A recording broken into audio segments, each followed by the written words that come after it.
सावधान। णमो अर्हन्ताणं णमो सिद्धाणं णमो आयर्याणं णमो वज्झायाणं णमो लोये सवसाहुणम्। मङ्गलं भगवान् वीरो मङ्गलं गौतमोगणी मङ्गलं कुन्दकुन्दाद्यो जैनधर्मोऽस्तु मङ्गलम्। सर्वमङ्गलमाङ्गल्यं सर्वकल्याणकारकं प्रधानं सर्वधर्माणां जैनं जयतु शासनं जैनं जयतु शासनं। जीवमजीवं दवं जिणवरवसहेण जैणणे दिठं देविन्दविन्दवन्दं वन्दे तं सर्वदा शिरसा।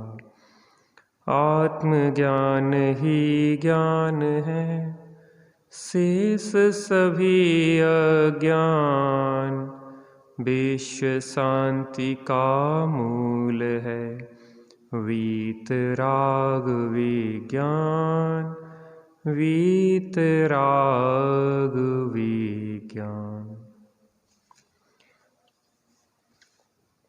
एक व्यक्ति सब कुछ बाहर का छोड़ के संत महात्मा बन गया, लेकिन उसको त्याग का अहंकार बना रहता था कि मैंने राज छोड़ा, मैंने रानियां छोड़ी, मैंने रत्न सोने हीरे जवाहरात आदि छोड़े, मैंने इतना कुछ छोड़ा। एक बार गुरुजी ने उससे कहा कि तुमने छोड़ा ही छोड़ा है कि कुछ पाया है? क्या कहा? त्याग जो होता है उस त्याग की सार्थकता ग्रहण से होती है। पहले उस महल, राज, रानियां, राजकुमार, हीरे माणिक मोती, सोने जवाहरात जमीन के कारण अहंकार करते थे, अब उनके त्याग का अहंकार करते हो। करना तो था अहंकार का त्याग, और कर क्या रहे हो? त्याग का अहंकार। हमारे जीवन में भी ऐसा ही होता है। जब व्यक्ति को थोड़ा धर्म के प्रति रुचि होती है, रुझान होता है, तो वह व्यक्ति बाहर का छोड़ के एकांत में जाने का प्रयास करता है।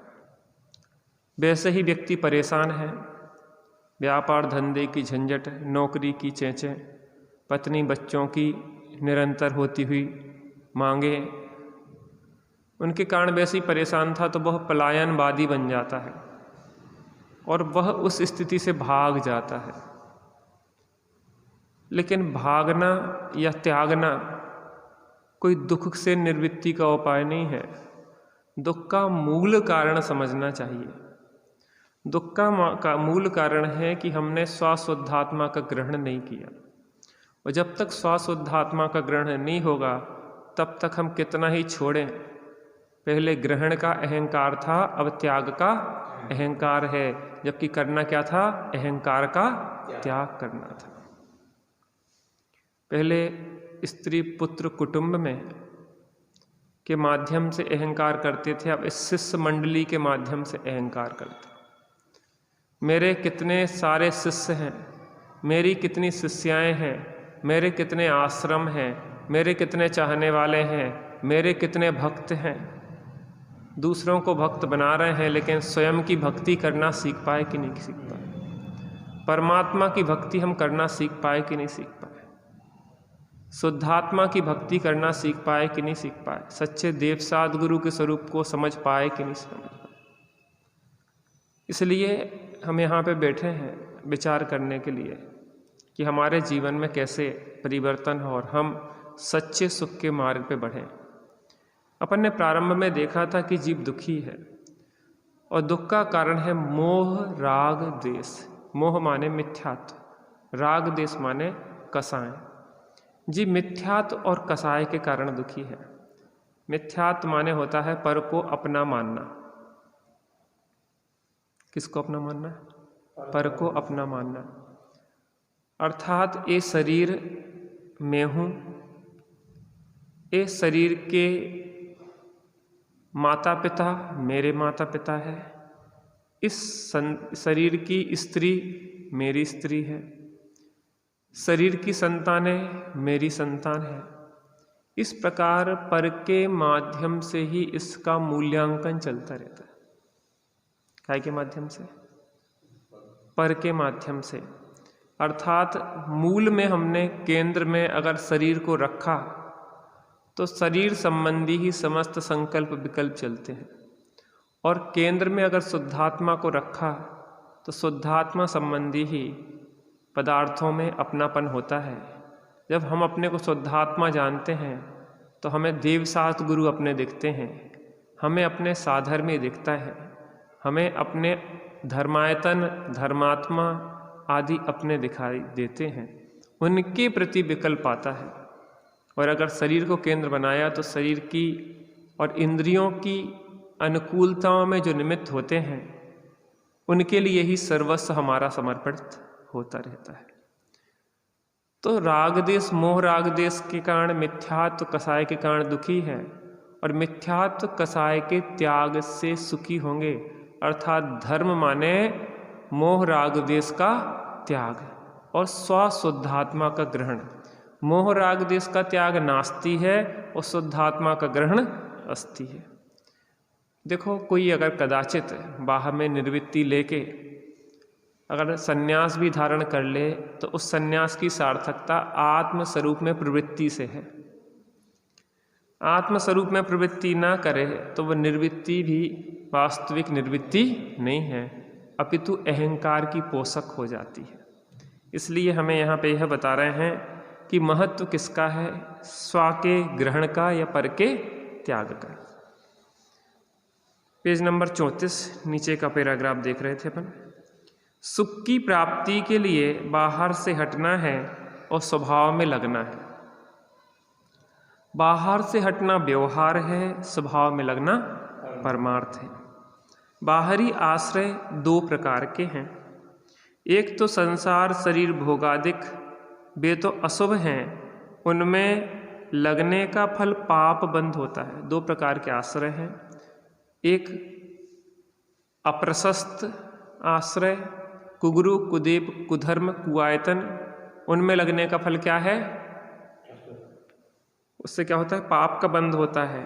दूसरे वे जिनसे स्वभाव की पुष्टि होती है, बार बार जो हमें अपने स्वभाव के नज़दीक लाने में सहयोगी होते हैं, बार बार बताते हैं चेतो चेतन निज में आओ अंतरात्मा बुला रही है। एक तो संसार शरीर भोगादिक, वे तो अशुभ हैं, उनमें लगने का फल पाप बंध है। दूसरे वे हैं जिनसे स्वभाव की पुष्टि होती है, राग देश के अभाव की पुष्टि होती है। हम देखते हैं जब बीतरागी परमात्मा को तो ये सुखी क्यों हैं? क्योंकि इनके मिथ्यात्व राग देश का अभाव हुआ है। तो अगर हमें भी सुखी होना है तो हमें क्या करना पड़ेगा? इन मिथ्यात्व राग देश कसायों का पर में अपनेपन का त्याग करना पड़ेगा, पर में अच्छेपन का त्याग करना पड़ेगा, पर में बुरेपन का त्याग करके अपने में अपनापन और अपना ही स्वरूप वास्तव में अच्छा है, इसमें सदा रतिवंत हो, इसमें सदा संतुष्ट रे, इसमें ही हो तू तृप्त, उत्तम शौक हो जिससे तुझे। इस आत्म स्वरूप इसमें सदा रतिवंत हो, प्रीतिवंत हो, इसमें ही सदा संतुष्ट हो, इसी में संतुष्ट हो, इसमें ही तू तृप्त हो। जब इसमें तृप्त होगा, इसमें संतुष्ट होगा, इसमें स्थिर होगा तो उत्तम सुख की प्राप्ति होगी। काय की होगी? उत्तम आत्मिक सुख की, अतीन्द्रिय सुख की प्राप्ति होगी। भेद विज्ञान की पुष्टि होती है, वीतरागता की पुष्टि होती है। ऐसे देव शास्त्र गुरु वे यद्यपि निस्वभाव की अपेक्षा पर ही है, स्वभाव की अपेक्षा देखा जाए तो वो भी पर हैं। उनमें लगना भी यद्यपि स्वभाव है जिससे पुण्य बंध होता है। देव शास्त्र गुरु में भी लगेंगे तो कैसा भाव है? स्वभाव है, पुण्य बंध होगा, सुगति होगी।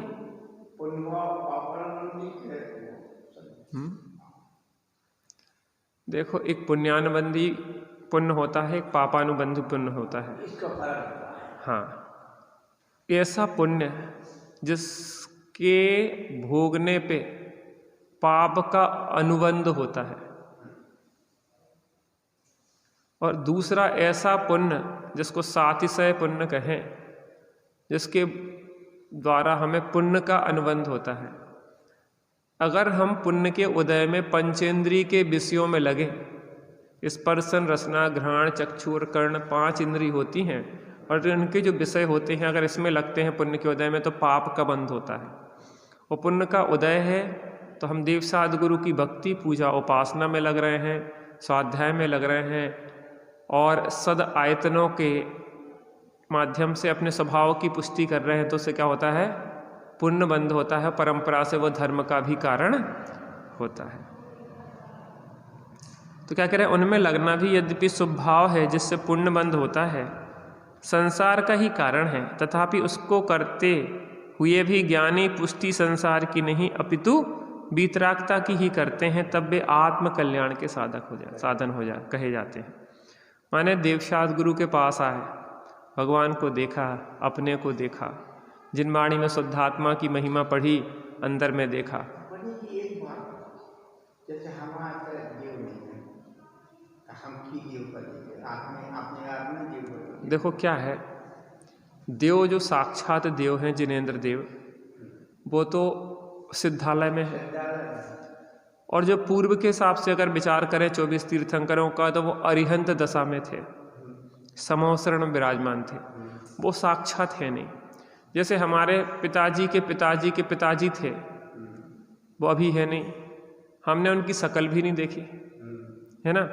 अब वो नहीं है तो हम किस रूप में विचार करेंगे कि जैसे वो थे तो उनकी एक फोटो रखे रहते, है ना। अपन क्या करते, उस फोटो के माध्यम से हमारे पिताजी बताते हैं कि देखो बेटा, तुम्हारे दादाजी, तुम्हारे और दादाजी के पिताजी ऐसे थे। नहीं, देखो सुनो क्या होता है, जैसे अपना चेहरा अपने को देखना है, बिना दर्पण के दिखाई नहीं देता। बिना दर्पण के हमें अपना चेहरा दिखाई नहीं देता, वैसे ही जिनेंद्र देवरूपी दर्पण में देखे बिना हमें अपना चेहरा दिखाई नहीं देता। अच्छा होता कि हमें साक्षात तीर्थंकर मिलते, लेकिन नहीं मिले हैं तो फिर उनकी प्रतिमा बनाई जाती है, जिन प्रतिमा जिसको कहते हैं। और जिन प्रतिमा उन जैसी ही होती है। कहते हैं जिन प्रतिमा जिन सारखी, कही जिनागम माही, किंचित भी दूषण लगे सो जिन प्रतिमा नाही। तो फिर हमें शुरू से पाठ पढ़ाओ तो उनका हम गलत माने। देखो क्या होता है, व्यक्ति के पास विवेक है, गलत सही की बात नहीं है। ज्ञान की है कसौटी तेरे हाथ में, तू खरी खोटी कस ले तो क्या बात है। हमें जिनागम के माध्यम से, जिनवाणी के माध्यम से ज्ञान की कसौटी मिलती है। उस ज्ञान की कसौटी पे कस के देखो, निष्पक्षता से, जो आपने बचपन से पढ़ा सुना है उस आधार पे नहीं, आप बचपन से जो पढ़ा उसके नहीं, आप जिनवाणी को सामने रखो और उसका आधार बना के फिर आप निर्णय लो कि क्या सही है और क्या गलत है। हमें क्या पढ़ाया गया, क्या पढ़ाया नहीं गया, ये महत्वपूर्ण नहीं है। हमें वास्तविकता क्या है, निर्णय तो हमें यह करना पड़ेगा।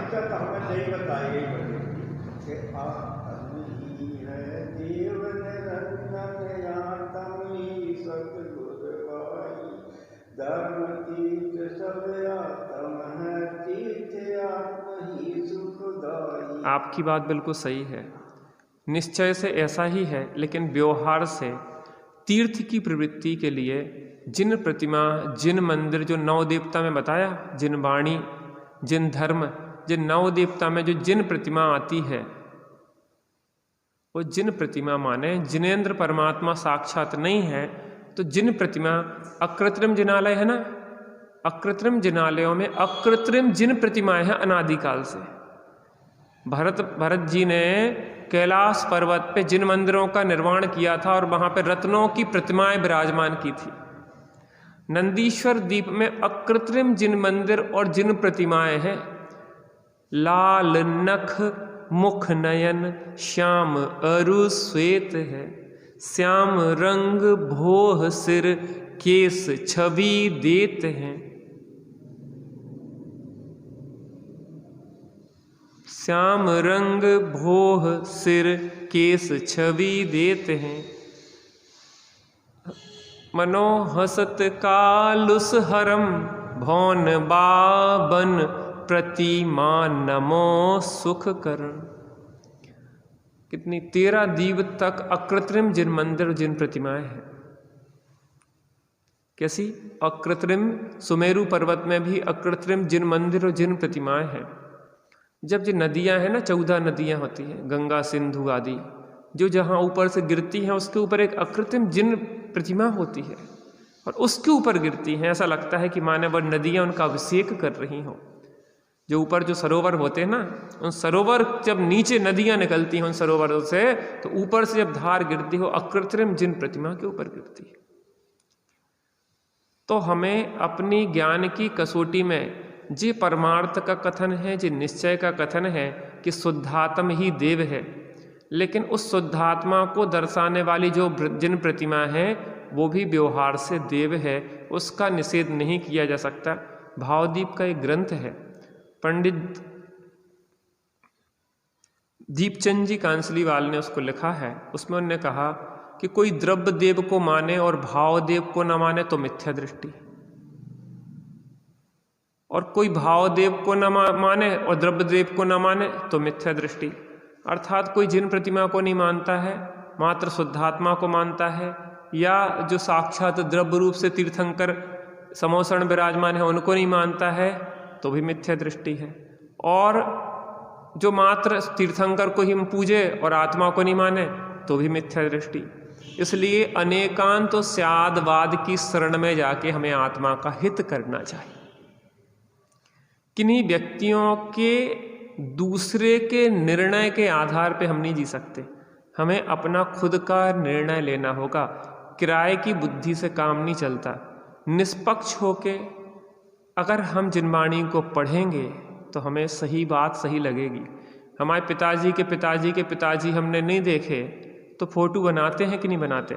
ऐसे ही भगवान तीर्थंकर परमात्मा साक्षात कैसे थे, कैसा उनका स्वरूप था, हमें कैसे स्मरण करेंगे, हम क्या स्मरण करेंगे ये बताओ। हम उनकी कैसी आकृति बनाएंगे, कैसा मन में उनको स्मरण करेंगे, कैसा अपना स्वरूप विचार करेंगे, तो उसके लिए उसकी भी उपयोगिता है। साक्षात तीर्थंकर जिस समय होते हैं उस समय भी जिन मंदिर होते।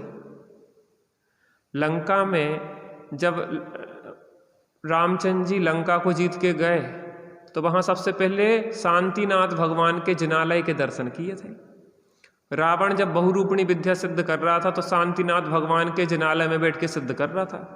तो प्रथमान योग के ग्रंथों में ये बात ढेरों जगह है कि जहाँ पे जिन मंदिर हैं, जिन प्रतिमाएं हैं, अकृत्रिम जिन मंदिर आदि हैं, उनकी बहुत चर्चा है। उन मंदिरों की विशालता की भी बहुत चर्चा है।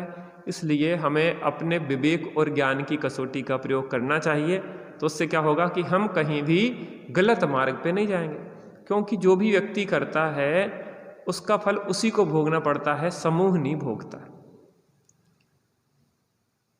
जैसे आप ये समझो कि कोई पाप, कोई भीड़ कहीं आग लगा दे, तो भीड़ भले आग लगा रही, लेकिन व्यक्तिगत यहाँ फल भले मिल पाए ना मिल पाए, लेकिन व्यक्तिगत जो आपने क्रूरता करी है परिणामों की, उसका फल तो आपको मिलेगा ही मिलेगा। ऐसे ही समूह में अगर कोई गलत कर रहा है तो उसके कारण आप निर्णय ना करें, ये बात कहाँ की है। अपना निर्णय हमें स्वयं ही करना होता है, क्योंकि बंध और मोक्ष जीव अकेला ही करता है। अर्थात मोक्ष भी अकेला जाता है निर्बंध दशा को प्राप्त करके, और बंद करके संसार में भी अकेला ही भ्रमण करता है। इसलिए हमें बहुत सावधानी बरतना चाहिए। क्या करना चाहिए? बहुत सावधानी, कहीं भी हम भ्रमित ना हो जाएं, क्योंकि जिनवाणी के वचन कैसे हैं? ब्रह्म रोग हर जिनके वचन मुख चंद्रते अमृत। मात्र जिन प्रतिमयी को ही पूजते रहो और शुद्धात्म देव को ना पूजो तो भी एकांति हो जाएगा कि भैया भगवान तो तुम्हें दर्पण की तरह तुम्हें स्वरूप दिखा रहे थे, लेकिन तुमने तो प्रतिमयी को बैठ पकड़ के रह गए। हम कहा पूजन पाठ अब से कर ले, हमारा तो धर्म होगा। भैया अबे धर्म नहीं भाव, उनके माध्यम से धर्म सीखो है, समझो है, उन जैसे अपने स्वरूप को देखा है। ऐसा ही प्रभु में भी हूँ, यह प्रतिबिंब सुमेरा है, भली भांति मैंने पहचाना, ऐसा रूप सुमेरा है। नग्न दिगंबर नहीं आडंबर, स्वाभाविक है शांत स्वरूप, नहीं आयुध नहीं वस्त्राभूषण, नहीं संग नारी दुख रूप। जिन्हें प्रभु की याद दिलाती, दिखलाती अपना शिव रूप, बिन बोले ही प्रकट कर रही, मुक्ति मार्ग अक्षय सुख रूप। कैसी सुंदर जिन प्रतिमा है, कैसा सुंदर है जिन रूप, जिसे देख कर सहज दिखता, सबसे सुंदर आत्म स्वरूप। देखो अपने पास साक्षात देव नहीं है, लेकिन जिनवाणी भी साक्षात नहीं है। जैसे जिन प्रतिमा है ना, वैसे जिनवाणी भी परोक्ष ही है, क्योंकि साक्षात जिनवाणी तो जो दिव्य ध्वनि कर रही है ओमकारमयी, वो जिन की वाणी है। ये तो क्या है, हमने ग्रंथों में लिख दी, तो ये भी परोक्ष है। जैसी जिन प्रतिमा परोक्ष है, ऐसी जिनवाणी भी परोक्ष है, वो भी साक्षात तो नहीं है। इसलिए जैसे हम जिन वाणी को मानते हैं, वैसे जिन प्रतिमा को मानने में भी दोष नहीं है, लेकिन अटकना नहीं है कहीं पे भी। मात्र जिन प्रतिमा को ही पकड़ के बैठ जाएं, उनके माध्यम से अपना साध्य शुद्धात्मा का हित न साधें, तो वास्तव में वो भी हमें अटकाव का कारण बन जाती है। इसलिए अध्यात्म ग्रंथों में इनका निषेध भी कर देते हैं। समय सार पढ़ेंगे तो वहाँ जिन प्रतिमा की चर्चा नहीं है, क्योंकि अध्यात्म की चर्चा है। द्रव्यानियों के ग्रंथ होते हैं, वो व्यवहार का निषेध करके शुद्धात्मा तक लाने का प्रयास करते हैं। इसका मतलब उन व्यवहार का निषेध नहीं मानना, अगर जो वहाँ अटक जाता है उसको वहाँ से निकाल के आगे बढ़ने के लिए कहा जाता। निषेध का मतलब उन सद आयतनों का निषेध कर दोगे तो फिर तीर्थ का लोप हो जाएगा। देवसाज गुरु के बिना शुद्धात्मा कैसे मिलेगा? कैसे अपने शुद्धात्मा का स्वरूप हम समझ सकेंगे? हमने भी जो पढ़ा है तो ग्रंथों से ही तो पढ़ा है। तारण स्वामी ने 14 ग्रंथ लिखे, तो तारण स्वामी ने जो 14 ग्रंथ लिखे तो पूर्वाचार्यों को पढ़ के सुन के समझ के ही तो लिखे। अगर कोई भी व्यक्ति बिना किसी पूर्वाचार्यों के लिखता है तो वो सही नहीं होता, क्योंकि बिना उनके हम, जैसे हमें आत्मा की अनुभूति हुई मान लो, तो आत्मा की अनुभूति भी तो जिनवाणी को पढ़ के ही होगी, देवसाद गुरु के निमित्त से ही होगी। तो देवसाद गुरु निमित्त उसमें साधक हुई है कि नहीं हुई है? तो पूर्व के ज्ञानियों के अनुभव के आधार पे ही तो हमारा निर्णय हुआ। तो पूर्व के ज्ञानियों का निषेध कैसे कर सकते? नहीं किया। पूर्व के ज्ञानियों का निषेध किया, उन्हें मानते हैं, तो बस एक व्यक्ति को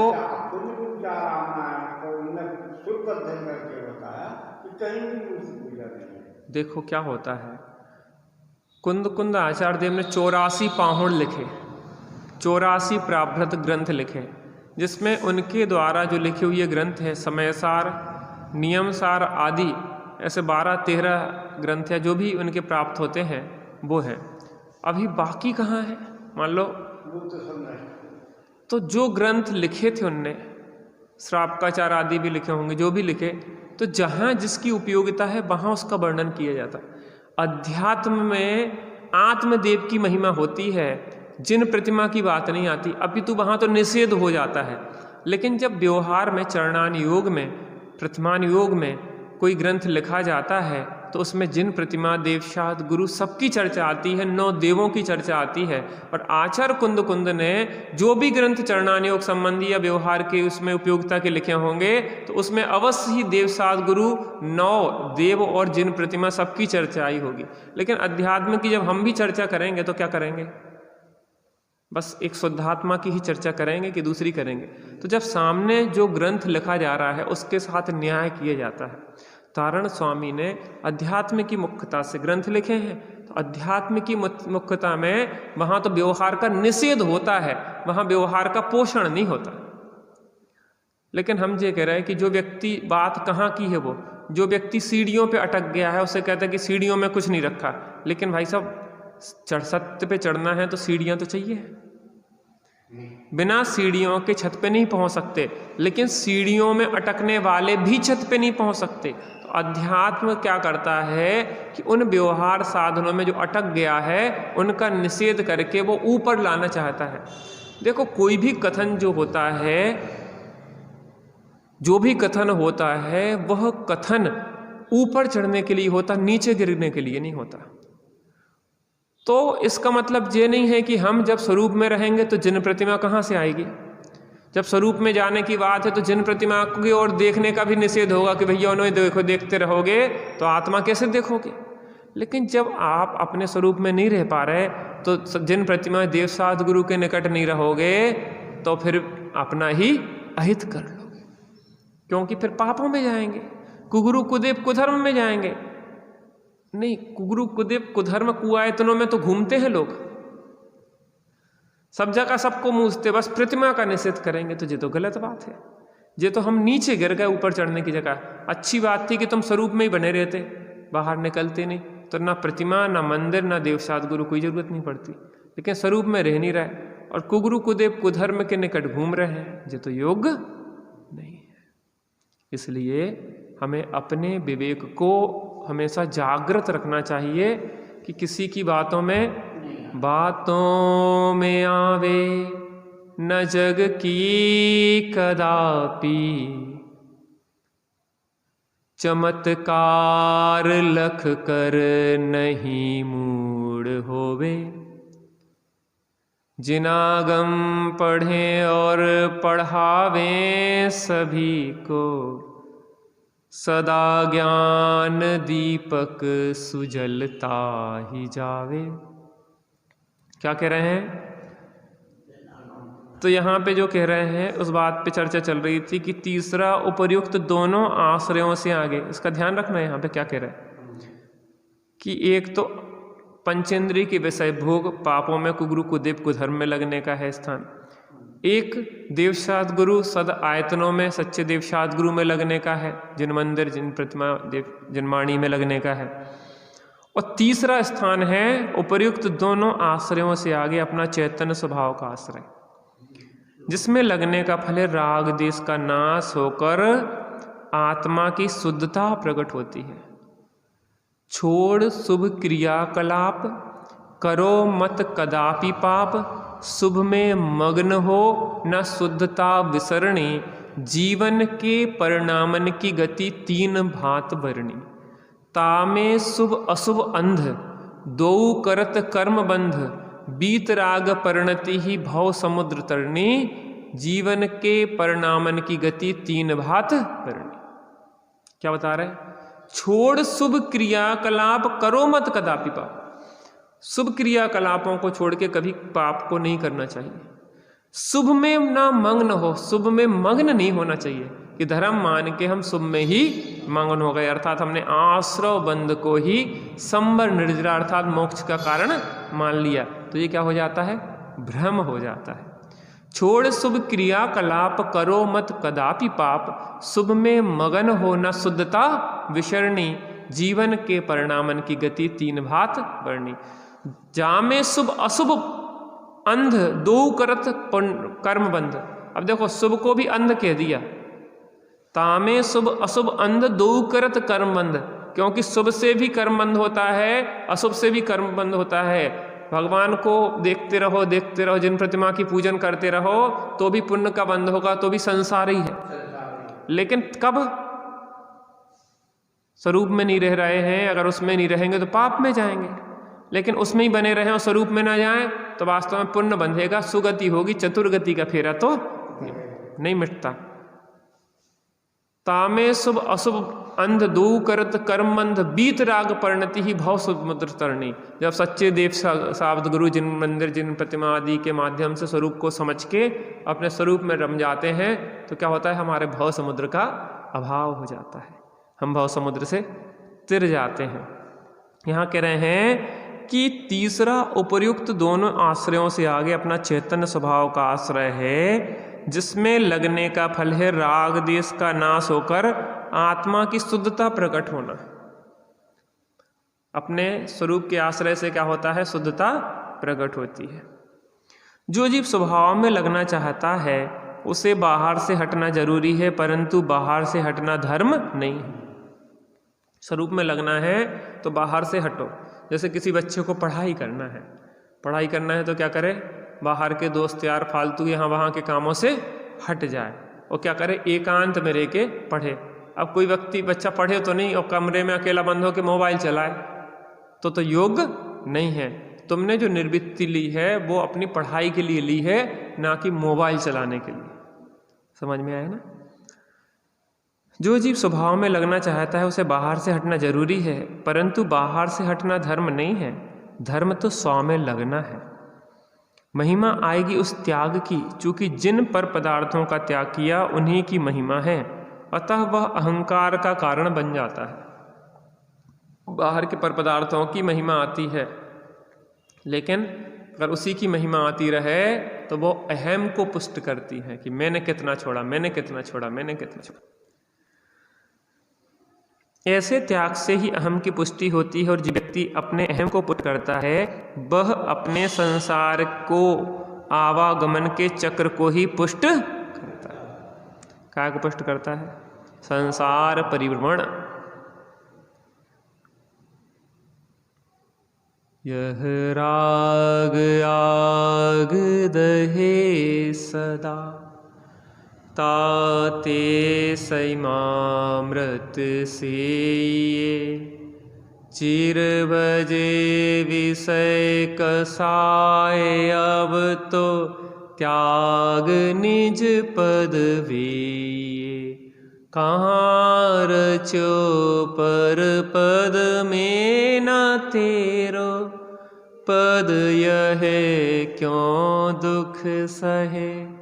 अब दौल हो सुखी सपद रच, दाओ मत चूको है। यह राग आग दहे सदा, ताते सैमामृत सही। यह राग रूपी आग दह रही है, चाहे शुभ आग हो चाहे अशुभ आग हो, चाहे देव साध गुरु की भक्ति रूप शुभ भाव हो, चाहे कुगुरु कुदेव कुधर्म की भक्ति रूप अशुभ भाव है, लेकिन दोनों ही आग हैं और दोनों ही कर्म बंध का कारण है, संसार का ही कारण है। कर्म शुभ और अशुभ दोनों ही बंद हैं, आत्मा को फंसाने के ये फंद हैं। कर्म शुभ और अशुभ दोनों ही बंद हैं, आत्मा को फंसाने के फंद हैं। रोक ले पहले आश्रव को संवर से, तू निर्जरा कर मिटा ले तो क्या बात है। कर्म शुभ और अशुभ दोनों ही बंद हैं और आत्मा को फंसाने के ये फंद है। रोक ले पहले आश्रव को संवर से, तू आश्रव से को कैसे संवर रूपी ढाल से रोक ले, निर्जरा कर मिटा दे तो क्या बात। राग की आग में द्वेष की कीच में फंस गया बीच में, क्यों संभलता नहीं। राग की आग में द्वेष की कीच में फंस गया बीच में, क्यों संभलता नहीं। चांद सी आत्मा ग्रहण में दब गई, तू से जगमगा ले तो क्या बात है। राग की आग है और द्वेष की कीच है और आत्मा फंस गया बीच है। ये ग्रहण है, राग और द्वेष ग्रहण। ग्रहण जैसे सूर्य के ऊपर आ जाता है, ग्रहण लग जाता है ना, सूर्य ग्रहण, तो सूर्य आच्छादित हो जाता है। ग्रहण आशा नाम नदी मनोरथ जला, तृष्णा तरंगा खुला, राग ग्रहवती भीतर के रहेगा, धैर्य धुन धुंधली, मोहा वर्त सदुस्तरा अति गहना को तुंग चिंता की, तस्या पारगतः विशुद्ध मंत्रों संन्यास्तु योग। वो ग्रह है और ये ग्रहण है। वो शनि ग्रह आदि है, राहु केतु आदि ग्रह है, लेकिन यहाँ है ग्रहण की बात। जैसे सूर्य ग्रहण और चंद्र ग्रहण पड़ता है तो वो आच्छादित कर देता है सूर्य और चंद्रमा को, ऐसे ही राग की आग और द्वेष की कीच आत्मा में ग्रहण की तरह लग जाती है और आत्मा के मूल ज्ञाता दृष्टा शांत निराकुल स्वभाव को आच्छादित कर देती है।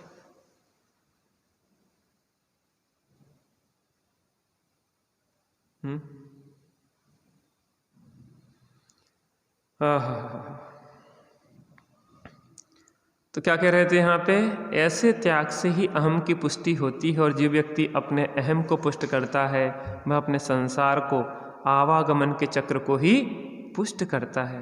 वह अहम चाहे धन दौलत के त्याग से पुष्ट हो, चाहे धन दौलत के परिग्रह से पुष्ट हो, चाहे शास्त्र ज्ञान से अहम की पुष्टि हो, वह तो संसार ही है। दौलत के त्याग से अहंकार या दौलत के ग्रहण से अहंकार, चाहे शास्त्र के ज्ञान से अहंकार, चाहे बाह्य क्रियाओं से अहंकार, चाहे मैं मुनि हूँ, मैं साधु हूँ, मैं यति हूँ, इस बात का अहंकार, वो सब अहंकार अंतोगत्वा काय की पुष्टि करते हैं, संसार की पुष्टि करते हैं।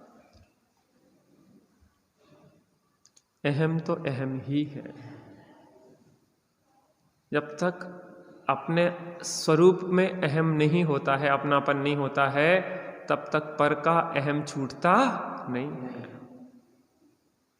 इसलिए अपने को अपने रूप ग्रहण करेंगे तो पर का अहम छूट जाएगा। जब तक अपना ग्रहण नहीं है, तब से सच्चे देवशाद गुरु जिन मंदिर प्रतिमा आदि के माध्यम से स्वरूप की पुष्टि करो, नहीं तो कहाँ लगाएंगे उपयोग को। उपयोग के 3 स्थान है, या तो अशुभ में लगेगा, या स्वरूप में रहेगा, या शुभ आयतनों में रहेगा। तो शुभ में नहीं लगेगा और स्वरूप में है नहीं तो काय में जाएगा नियम से। अशुभ में लगेगा, कुरु कुदेव कुधर्म में लगेगा, पाप आयतनों में लगेगा। उससे क्या होगा, हमारे संसार की ही पुष्टि होगी। इसलिए हमें स्वरूप में रहें तो बहुत अच्छा है। टोडरमल साहब कहते हैं सबसे अच्छा है कि प्रतिमावत तेरी स्थिति हो जाए तो अच्छा है। तो शांत अपने स्वरूप में आपको तारा स्वामी ने 2 शब्द में क्या कर दिया, मिथ्याद मद मोह रागादि खंडम सल्यम तिरम चित्त निरोध नित्यम।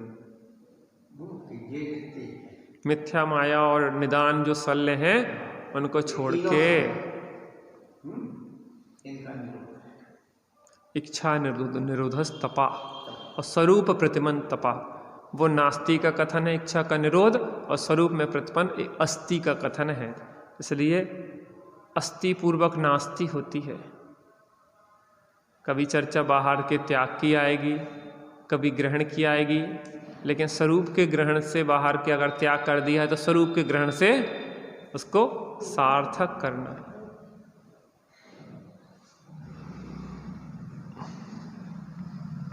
वह तभी मिट सकता है जब हमारे अंतरंग में निस्वभाव की महिमा जगे। कैसा है वह निस्वभाव? जिसका आशय परमात्मा बनने का सच्चा उपाय है, जिसका आश्रय सुखी होने का सच्चा उपाय है।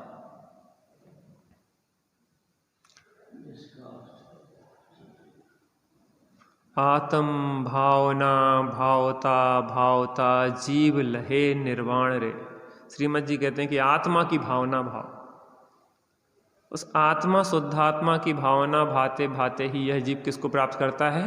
निर्वाण अर्थात मोक्ष को प्राप्त करता है। शुद्धात्म देव, देवों के देव श्री जिन देव, नाथों के नाथ श्री जिन नाथ। देवों के देव श्री जिन देव, नाथों के नाथ श्री जिन नाथ। तुम ही हो जग में शरण सहारे,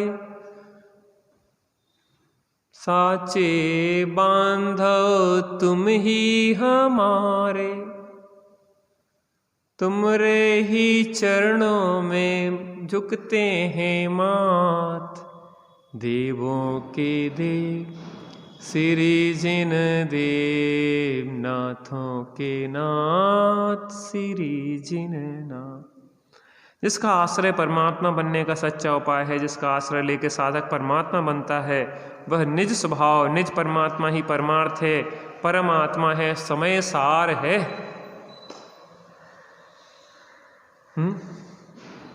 बिना शुद्धात्मा के आश्रय के कोई भी ना सुखी हुआ था, ना हुआ है, ना होगा। जैसे सम्यक दर्शन के विषय में बात होती है, आज सवेरे राजन जी जबलपुर के प्रवचन सुन रहे थे, तो उनने ये कहा कि पंचम काल सम्यक दर्शन ना, ऐसा नहीं कह सकते वो। उनने ऐसा ही कहा था। अभी उन्होंने कहा तो ऐसे ही कहा था, और उस समय थोड़ा सा लाइट डिस्टर्ब हो गई तो बंद हो गया, और फिर हमें नहा धो के इधर ही आना था। क्या होता है इस काल में? मोक्ष जाने के योग जो छाया सम्यक तो हो सकता है, छायिक सम्यक्त नहीं हो सकता इस काल में। पंचम काल में छायिक सम्यक्त नहीं होता है, पंचम काल में उपसम या क्षयोपसम सम्यक्त होता है, और वह सैनी पंचेंद्री जीव को चारों गतियों में सम्यक दर्शन होता है। नरक में भी असंख्यात नारकी सम्यक दृष्टि हैं, असंख्यात देव सम्यक दृष्टि हैं, बहुत सारे त्रियंज सम्यक दृष्टि हैं, बहुत सारे मनुष्य सम्यक दृष्टि हैं। और यहाँ तीन कसाय के अभाव रूप भेदा भेद रत्नत्रय की साधना इस कलिकाल में भी होती है। इस पंचम काल के अंत तक चतुर्विध संघ पाया जाएगा। मुनि, आर्यका, श्रावक और श्राविका इस पंचम काल के अंत तक पाए जाएंगे, और उनके नाम भी जनागम में हैं कि कौन कौन होंगे। इसलिए सम्यक दर्शन हो सकता है, लेकिन मोक्ष के कारणभूत जो छपक श्रेणी आदि चढ़ते हैं, वो छपक श्रेणी आदि इस काल में नहीं चढ़ी जाती है। शुक्ल ध्यान का निषेध है, धर्म ध्यान का निषेध नहीं है। यहाँ पे धर्म ध्यान दो प्रकार का होता है, एक सविकल्प धर्म ध्यान, एक निर्विकल्प धर्म ध्यान। तो सविकल्प धर्म ध्यान में विकल्पात्मक भेद विज्ञान की प्रक्रिया होती है, और निर्विकल्प भेद धर्म ध्यान में उसी विकल्पात्मक भेद विज्ञान से निर्विकल्प स्वरूप में स्थिरता होने से, इसलिए यहाँ पे अपन पहले द्रव्य संग्रह में भी यहाँ पे चर्चा हो चुकी शायद या होने वाली है इस विषय में, कि इस काल में सम्यक दर्शन का निषेध नहीं है, इस काल में शुक्ल ध्यान का निषेध है। धर्म ध्यान तो होता भी है, होता ही है, और इसमें निर्विकल्प और सविकल्प दो प्रकार का धर्म ध्यान होता है। स्वरूप स्थिरता का निषेध नहीं है। तीन कसाय के अभाव तक मुनि दशा भी यहाँ पे पाई जाती है। इसलिए वास्तव में यहाँ पे ये कह रहे हैं कि जिसका आश्रय लेकर साधक परमात्मा बनता है वह निस्वभाव निज परमात्मा ही परमार्थ है, परम आत्मा है और समय सार है। आत्म राम आत्म राम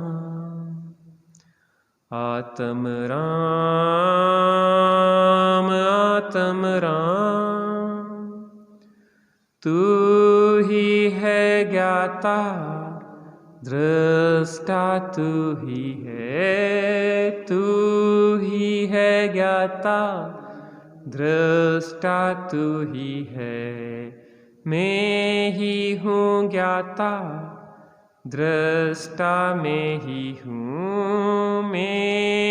हूँ ज्ञाता दृष्टा, मैं ही हूँ सुख निधान। आत्म राम आत्म राम आत्म राम आत्म राम, जग में साचो शरण धाम। आत्म राम आत्म राम, तीर्थंकरों के विरह में जिन वचन दिग्दर्शन करें, निरपेक्ष सत चैतन्य को सापेक्ष वन विधिवत कहें। स्वाधीन शिव मग सुखद भवि, अनुचरण कर खुद अनुभवे। हर्षोल्लसित मन बचन तन से, मातु सिरि को फिर नम।